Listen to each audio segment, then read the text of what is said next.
Welcome to Arts Blast on the Air, podcast, a radio show, and an Alexa skill, presented by Riverside Theater and Ballet Vero Beach, two of the best in the arts in Florida.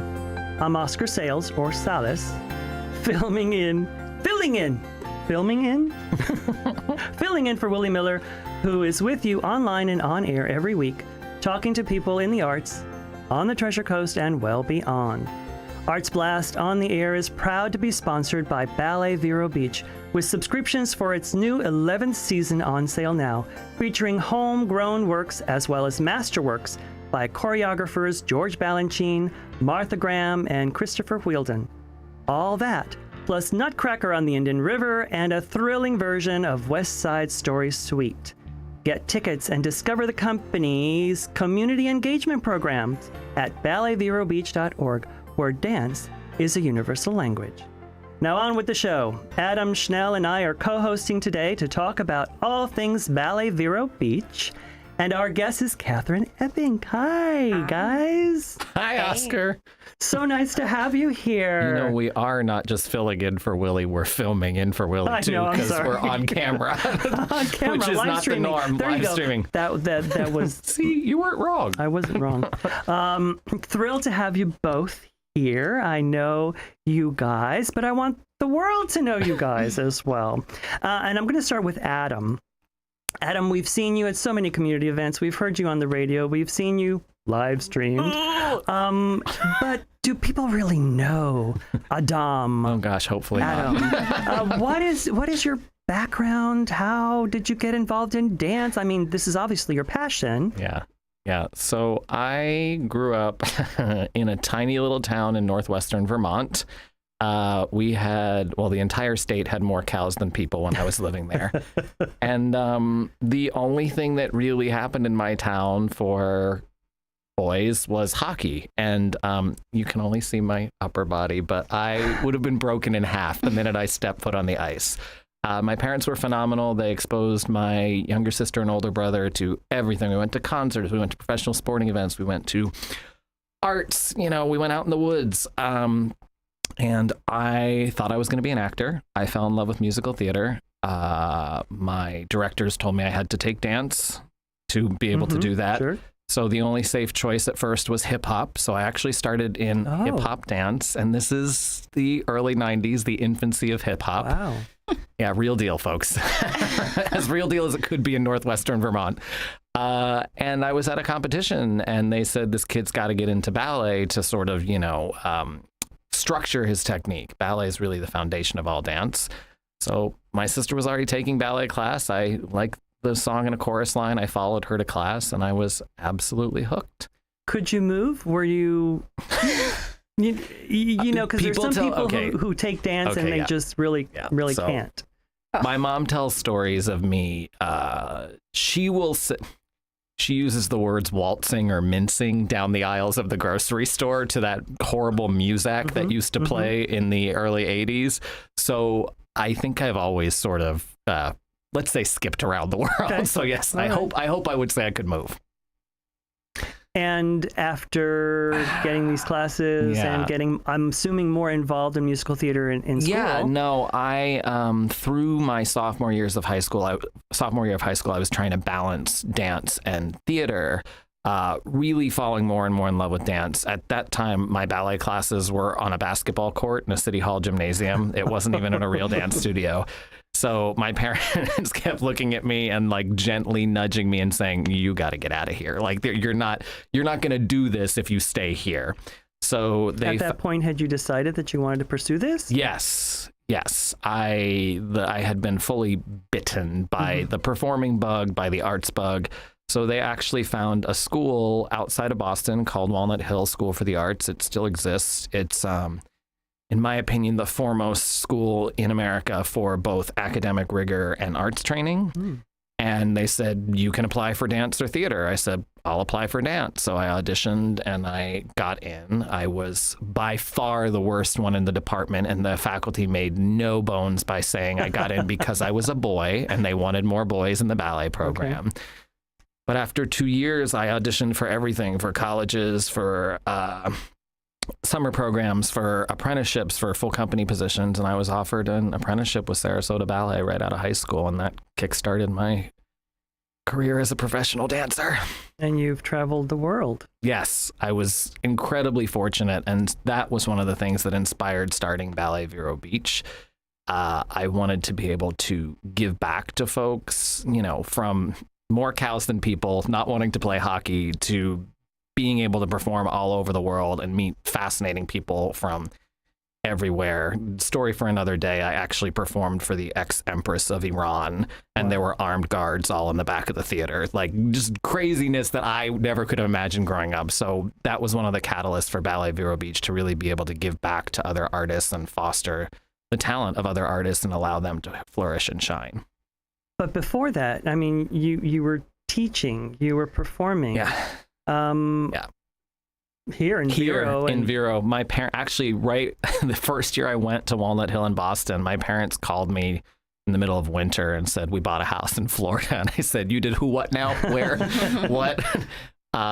So they bought a house here in Vero. And so right after I graduated and as I started my professional career, they're like, you know, there's this place called Riverside Theater. And I basically walked into Linda Downey's office, who was the education director at the time, and I said, hey, do you have anything for me to do? I'm off in the summer. And I started choreographing the children's shows. I started teaching ballet master classes, and I have actually worked at Riverside on and off for 22 years. Amazing. So yeah, Riverside really gave me that first foot outside of performing into what the possibilities were to come next. So that's when I was getting ready to retire and stop dancing. I went back to Linda and I said, do you need anything? I'm trying to figure out where I want to land after my career is done. Said, why don't you come and take over the dance education program? And I've been there ever since. Now, throughout the years, you have taught many and have inspired many. But hopefully. What was that little spark within you to say, I think I can start a ballet company here in Vero Beach? This is not, you know, New York City. This is not right. Tampa, Orlando, who have a big patronage that you can get to come and support. So there's two parts to that. First of all, I'll take a little segue. I never wanted a ballet company. I thought I was just going to teach kids at Riverside and go to the beach. I was convinced, cajoled. Not that there's anything wrong with that. Not that there's anything wrong with that, to start the company. And actually, we made a documentary of our last season, our 10th anniversary season, that's going to premiere at the Majestic in a couple months and then have an online release. And that's a big part of that story. So I'll save folks for the beginnings and why I didn't want a company. But the spark really was institutions like Riverside, and knowing that there was such philanthropy here, both in the social services and the arts. I had been working at Riverside on and off for 12 years at that point, when Ballet Vero Beach was started, and you can't drive through Riverside Park and not see the museum and see Riverside and wonder, I wonder what else we could do here, because it's just awe-inspiring. So that was a really big part of it, knowing that there was such support for anything nonprofit in this town. I've often said that this community is very, very special to not only, it's a smaller community, but not only to support the theater and Ballet Vero Beach and the museum, but so many other arts institutions and other philanthropic causes. It's a really wonderful community, and I'm thrilled that I'm here, and I'm sure we all are as well. And I think that people don't always think about that it's also a huge economic driver. If you consider the fact how many full-time employees Riverside has, the museum, Ballet Vero Beach is expanding. We're going to talk to Katherine about her journey coming to Vero and moving here, but we, this season alone, have brought 1, 2, 3, 4, 5 new people moving to town full time. Amazing. Well, 6 if you count Lance moved here. Our technical director lives here full time now. So that's just our little slice of the pie, but it really does you can't put the arts and culture organizations over here in this little bubble, because we have people, interesting people, I think, that are moving to town and changing the fabric of this community, not just with what they do on stage or what they do in the marketing department or what they do as an artistic director. Perfect segue to Katherine. You know, should we break first so we can come back and give her a longer give her a longer segment? The whole rest of the hour. Oscar and I could do this all day. We're gonna pause for a break, and then we'll be back to talk to more to Katherine. Thanks so much, as always, to Riverside Theater for supporting our Arts Blast tradition on the air. Live in the Loop and the Comedy Zone are here most weekends, and starting September 15th, Comedy Zone performances start at 6 and 8. Great, I can go to the late show before my bedtime. Also, the new season of professional shows starts in October. Check the website for the schedule of comedians, bands, sign up for a dance class, and learn about everything Riverside at riversidetheater.com.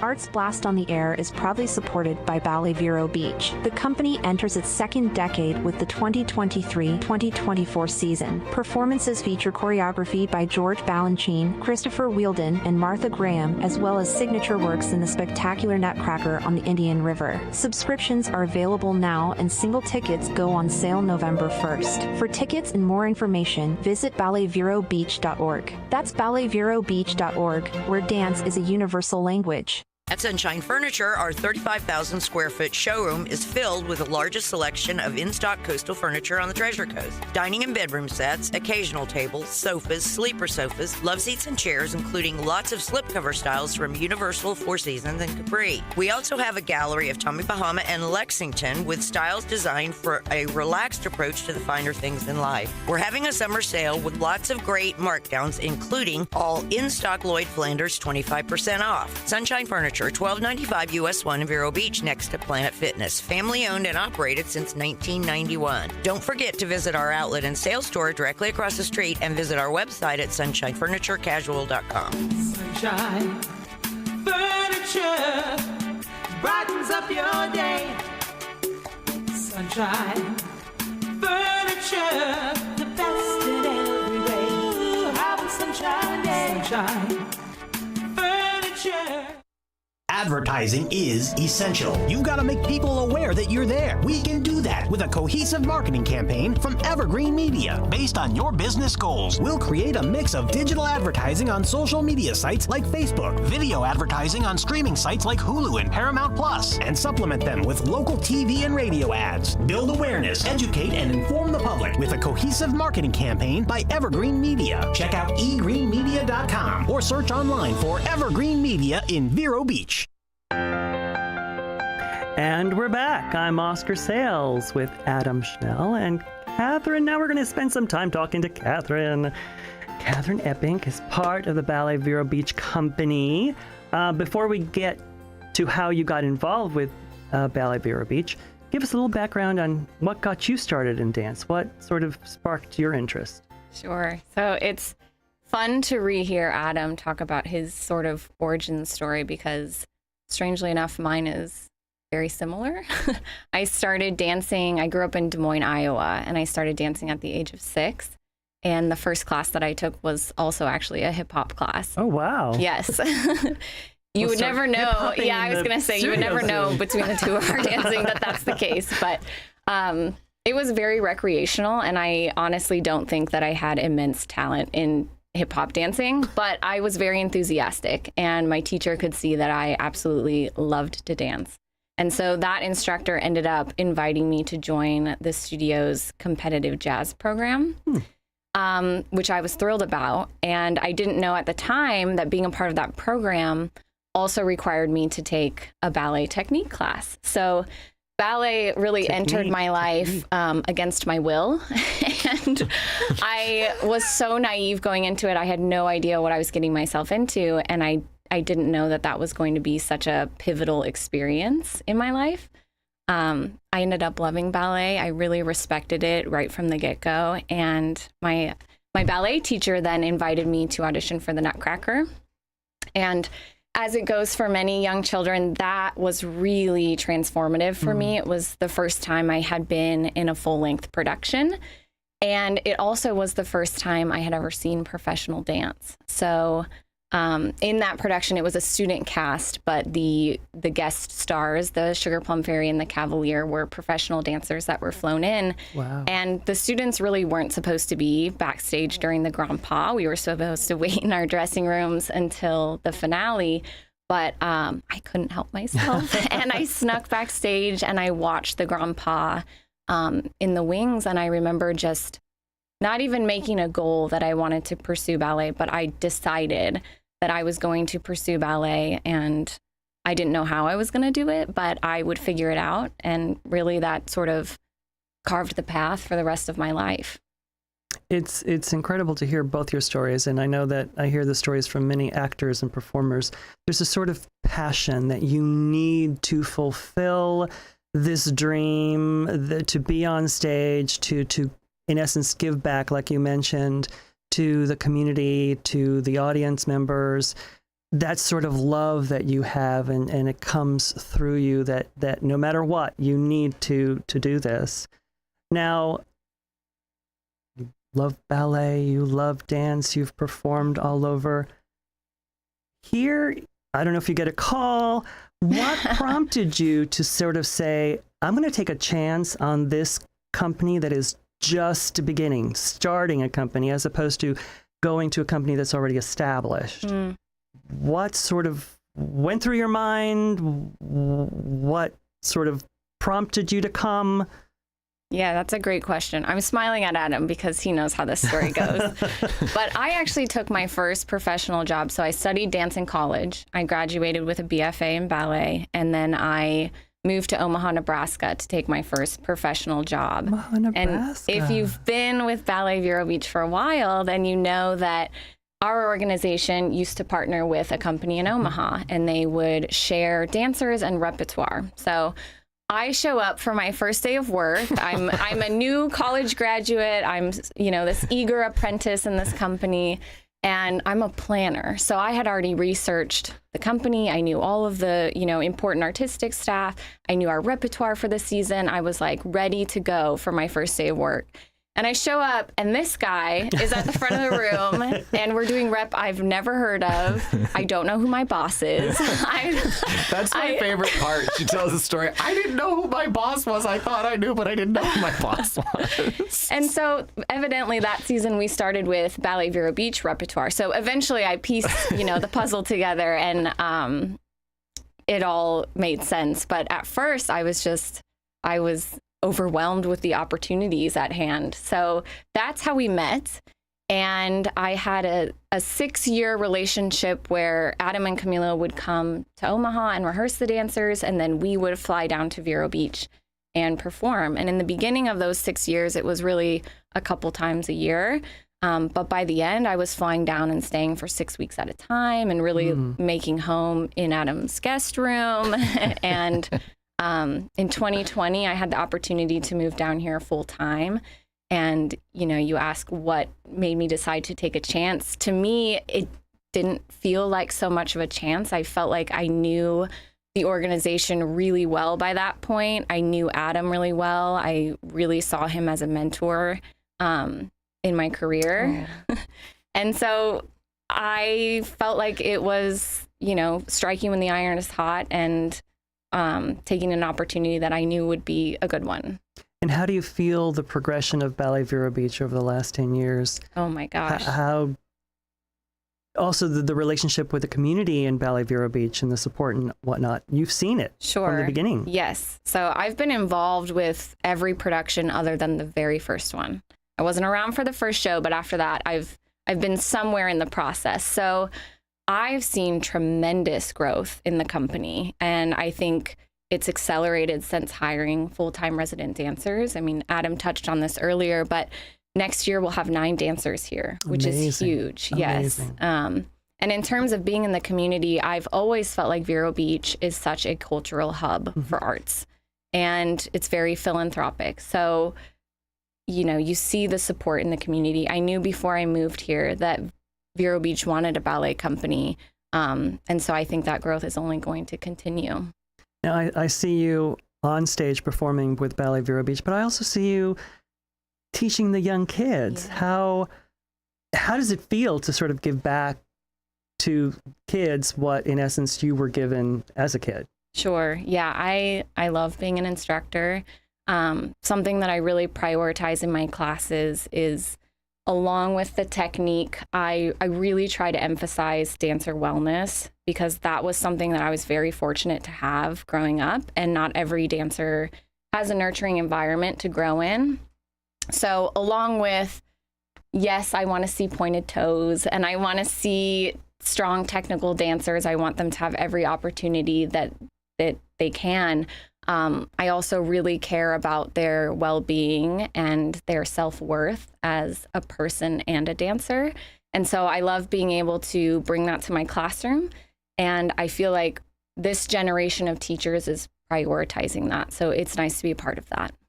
And it's wonderful to see you at the door when you're greeting the kids for the class. There's always warm and welcoming smile, and there's a sort of peace aura that you exude, which is really lovely, which is obviously transferable to the kids. I don't know if it's transferable to Adam, but anyway. I'm so peaceful and very loving.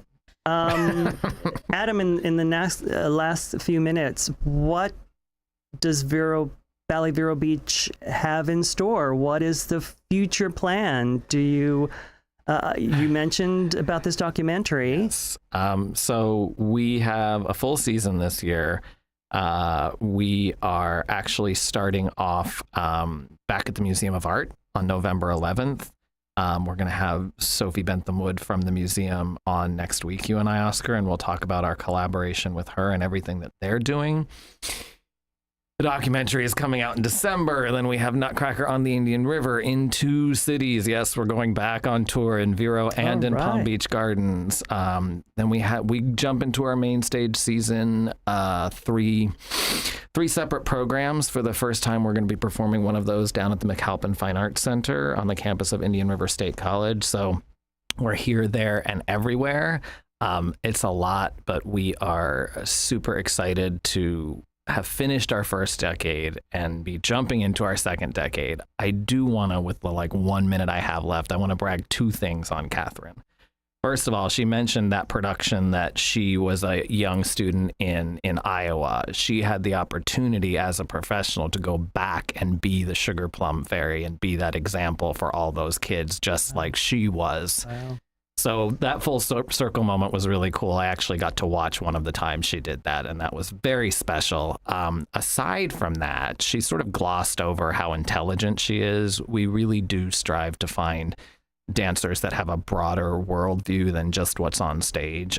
She actually, Oscar, is following a bit in your shoes. Since last year, she has taken on a marketing internship with the company and has been learning the back end of all that, and is now in grad school at University of Florida. And what's the percentage of acceptance in the program you just got into? 10%. 10%. Wow. And what's the degree? It is a Master's of Arts in Mass Communications with Amazing. a concentration in digital strategy. So Amazing. she is really that giving back, both within the company and then hopefully within the community, is something that I think I'm very proud to call her one of our own. And I think that having her as an ambassador for the company as she continues dancing and beyond is just going to help me and the community immensely. Well, I am thrilled to know Katherine a little bit more. And thank you, Adam, for sharing your deep down secrets, most of them. Most of them. This is for another day. But Ballet Vero Beach, everyone listening or viewing, please check out Ballet Vero Beach. They're an amazing company, amazing performers. And if you love fluid dance, if you love music, if you love beautiful interpretations, definitely this is a place for you all. So thank you to my co-host Adam Schnell and our guest Katherine Eppink, and a big thanks to you for joining us again for Arts Blast on the Air, the podcast, radio show, and Alexa skill, all presented by Ballet Vero Beach and Riverside Theater. We're spreading the word online and in Willie Miller's Arts Blast, the free online Florida arts news magazine. Go to williemiller.com to learn all about it. And join us again next week for another edition of Arts Blast on the Air. I'm Oscar Sales, or Salas. Thanks for listening.